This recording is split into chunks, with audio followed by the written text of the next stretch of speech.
fase probatória é bem estreita nos juizados especiais. Isso não significa dizer que ela não exista. Existem provas que são fartamente produzidas e existem outras que a gente até acha que não podem ser produzidas no juizado, mas podem, como a prova pericial, por exemplo. É muito comum a gente achar que não é admitida a prova pericial no juizado. Ela é admitida sim, só que de um jeito mais estreito do que a gente está acostumado numa vara civil. Tudo bem? Vamos tratar disso? Então vamos lá. Na Lei 9.099, as provas estão previstas a partir do artigo 32. A redação é a seguinte. Artigo 32 das provas. Todos os meios de prova moralmente legítimos, ainda que não especificados em lei, são hábeis para provar a veracidade dos fatos alegados pelas partes.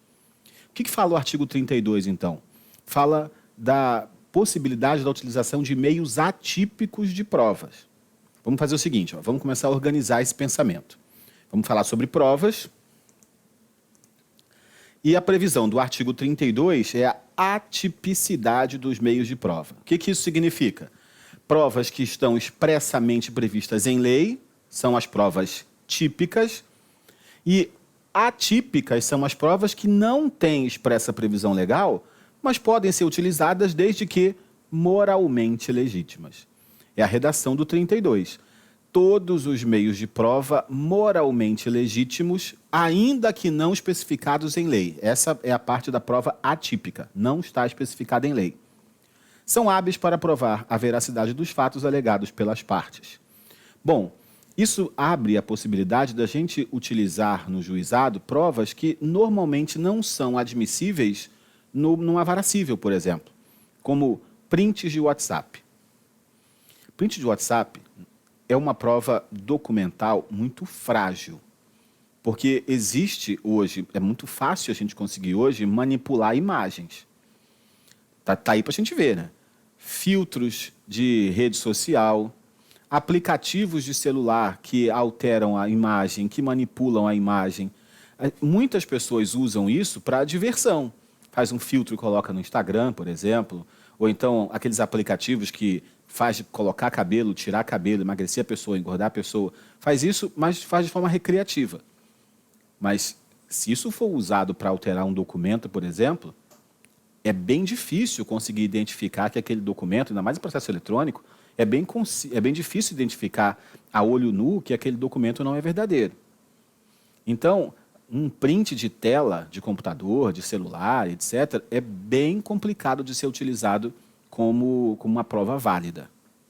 Se a gente estivesse numa vara civil, e eu deixo aqui o meu conselho, se a gente está numa vara civil e eu tenho uma prova que eu quero usar e que está no meu celular ou no meu computador, a sugestão que eu dou para que a prova seja válida na vara civil é fazer uma ata notarial.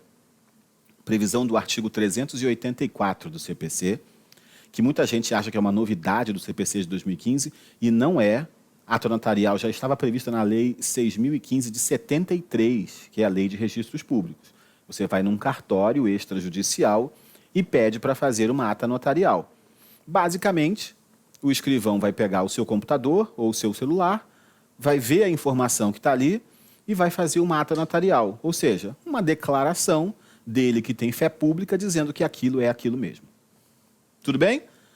Mas nos juizados especiais, simplicidade, oralidade, etc., a gente consegue utilizar esses prints. A flecha no juizado não tem falsificação? Tem. Mas como as causas são de menor complexidade, cabe ao juiz, com a sua experiência, analisar se aquilo que está escrito ali é verossímil, se não é. E em todo caso, em toda sorte, se eu uso aquele meio de prova, eu uso aquele print, e o juiz entende que não dá para saber se é ou não verdadeiro, aí ele diz, aqui eu não consigo analisar se essa prova é verdadeira ou não. Ultrapassa os limites da verossimilhança ou do que é inverossímil para que eu possa julgar. Há necessidade de realização de perícia.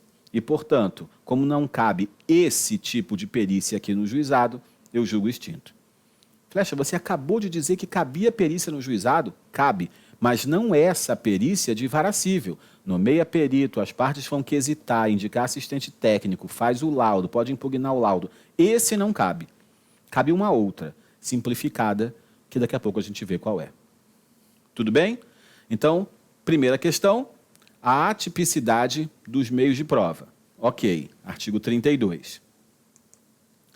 O momento para a produção da prova, está no artigo 33, é na AIJ. Diz o artigo 33. Todas as provas serão produzidas na audiência de instrução e julgamento, ainda que não requeridas previamente, podendo o juiz limitar ou excluir as que considerar excessivas, impertinentes ou protelatórias. Então, no próprio 33, a gente tem outras duas informações. Além dessa, que o momento da produção da prova é na AIJ, eu também tenho a dispensa do requerimento prévio, eu apresento a prova na AIJ e o juiz pode